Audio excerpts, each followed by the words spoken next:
नमस्कार दोस्तों।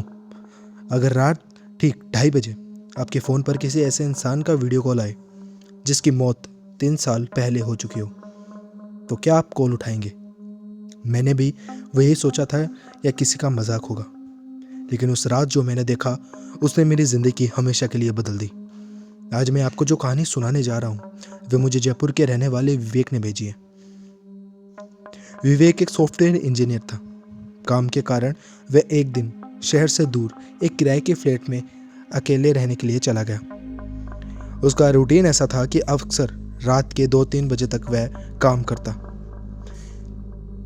जैसे ही वो एक नए फ्लैट में रहने गया तो वहाँ पर 2 या 3 रात तो वो आराम से रहा, लेकिन एक रात वह लैपटॉप बंद करके सोने ही वाला था कि अचानक फ़ोन की स्क्रीन चल उठी। वीडियो कॉल आता है। स्क्रीन पर नाम देखकर उसके हाथ कांप गए।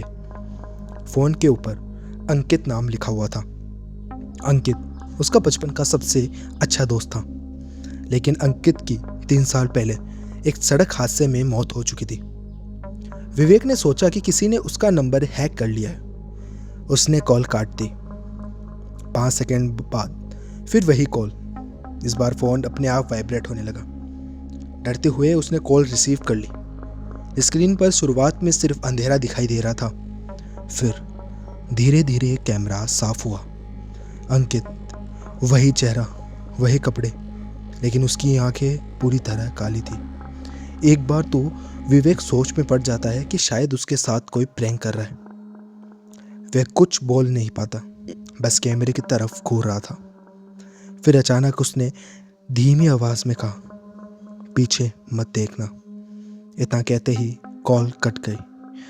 विवेक ने पूरे शरीर में सिरंद उड़ गई।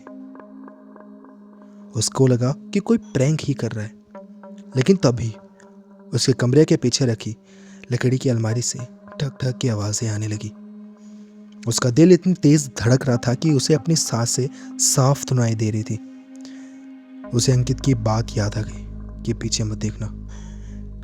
वह कुर्सी पर बैठा रहा। आवाज लगातार बढ़ती ही जा रही थी। 5 मिनट बाद, 10 मिनट बाद, फिर अचानक सब शांत हो चुका। उसने राहत की सांस ली, लेकिन जैसे ही उसने फोन उठाया एक नया मैसेज आता है। अब देख सकते हो। मैसेज उसी नंबर से आया था।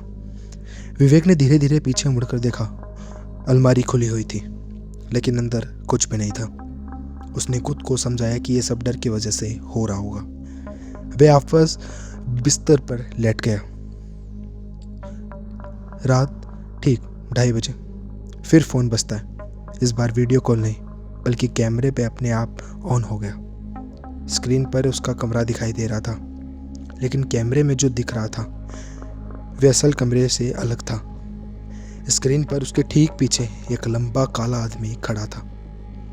विवेक ने डर के मारे तुरंत पीछे देखा, पर उसे कोई नहीं दिखा।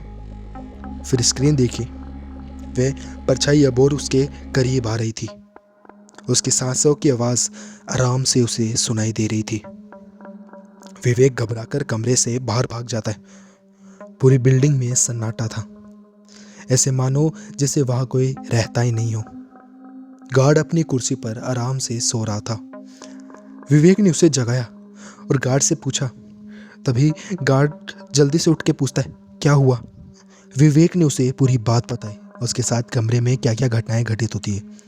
गार्ड कुछ पल के लिए चुप रहा, फिर बोलता है, 3री मंजिल वाले फ्लैट में तुम पहले इंसान नहीं हो।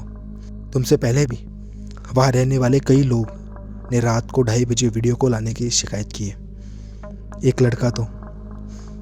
गार्ड इतनी बात बोलकर अचानक रुक जाता है। विवेक बोलता है, क्या हुआ? गार्ड बोलता है, उसने 3री कॉल उठा ली थी। सुबह उसका फ़ोन तो मिला, लेकिन वह कभी नहीं मिला।